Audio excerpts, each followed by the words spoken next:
Hi hello ನಮಸ್ಕಾರ. April 10 ಏನಪ್ಪ April 10 ಮೊದಲಾದರೆ ರಿಸಲ್ಟ್ಗಾಗಿ ನಾವು ಕಾಯ್ತಿದ್ವಿ. ಈಗ ರಿಸಲ್ಟ್ ಡೇಗಳೇ ಬದಲಾಗ್ಬಿಟ್ಟಿದ್ದಾವೆ. ಏಪ್ರಿಲ್ 10 ಅನ್ನೋದು ಈಗ ವರ್ಲ್ಡ್ ಸಿಬ್ಲಿಂಗ್ ಡೇ, ಅಂದರೆ ಜಾಗತಿಕ ಮಟ್ಟದಲ್ಲಿ ಒಡ ಹುಟ್ಟಿದವರ ದಿನವನ್ನು ಆಚರಿಸುವಂತಹ ಒಂದು ವಿಶೇಷವಾದ ದಿನ ಇವತ್ತು.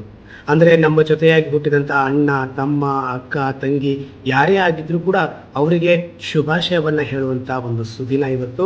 ತುಂಬ ಕಾಡುವ, ತುಂಬ ಕುಚೇಷ್ಟೆ ಮಾಡುವ, ನಿಮ್ಮ ಕಷ್ಟ ಸುಖ ನೋವು ನಲಿವು ಎಲ್ಲವನ್ನ ಹಂಚಿಕೊಳ್ಳುವಂತಹ ಒಬ್ಬ ಒಳ್ಳೆಯ ಅಣ್ಣ ಆಗಿರಲಿ, ಒಬ್ಬ ತುಂಟ ತಮ್ಮ ಆಗಿರಲಿ, ಮಮತೆ ಕೊಡುವಂತಹ ಅಕ್ಕ ಆಗಿರಲಿ, ಹಾಗೇನೆ ಇಡೀ ಮನೆಯನ್ನ ತನ್ನ ಹಿಡಿತದಲ್ಲಿ ಇಟ್ಕೊಳ್ಳುವಂಥ ತಂಗಿ ಆಗಿರಲಿ, ಯಾರಾದರೂ ಇದ್ದರೆ ಅವ್ರ ಹೆಸರನ್ನು ಕಮೆಂಟ್ ಮಾಡಿ ಮತ್ತೆ ಈ ವಿಡಿಯೋನ ಅವ್ರಿಗೆ ಕಳಿಸಿ. ಯಾಕಂದರೆ ಅವ್ರಿಗೂ ಕೂಡ ನಾನು ಶುಭಾಶಯ ಹೇಳಕ್ಕೆ ಇಷ್ಟಪಡ್ತೀನಿ.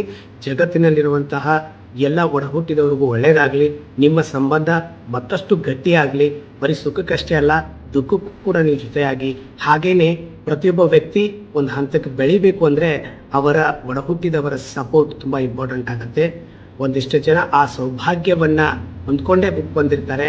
ಅವರು ಕೊನೆವರೆಗೂ ಅವರ ಅಕ್ಕ ತಂಗಿ ಅಣ್ಣ ತಮ್ಮರ ಸಪೋರ್ಟಿಂದನೇ ಅವರು ಮೇಲೆ ಬರ್ತಾ ಇರ್ತಾರೆ. ಇನ್ನು ಕೆಲವೊಂದಿಷ್ಟು ಜನಕ್ಕೆ ಅವರೇ ಶತ್ರುಗಳಾಗಿರ್ತಾರೆ. ಅಂಥವರು ಕೂಡ ಬದಲಾಗಿ ಒಳ್ಳೆಯ ರೀತಿಯಲ್ಲಿ ಅವರ ಸಂಬಂಧ ಇರಲಿ ಅಂತ ನಾನು ಹಾರೈಸ್ತೀನಿ. ಜಗತ್ತಿನ ಎಲ್ಲ ಒಡ ಹುಟ್ಟಿದವರಿಗೆ ನಿಮ್ಮ ಶಿವ ಜಮಖಂಡಿ ಕಡೆಯಿಂದ ಒಡ ಹುಟ್ಟಿದವರ ದಿನದ ಶುಭಾಶಯ. ಸತ್ಯಂ ಶಿವಂ ಸುಂದರಂ, ಹರ ಹರ ಮಹಾದೇವ್. ನಿಮ್ಮ ಚಾನಲ್ ಇದು.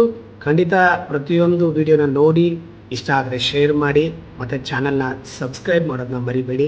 ಯಾಕೆಂದರೆ ನಿಮಗೋಸ್ಕರ ಇನ್ನೊಂದಿಷ್ಟು ಒಳ್ಳೊಳ್ಳೆ ಕಂಟೆಂಟ್ಗಳನ್ನ ಮಾಡ್ತೀನಿ.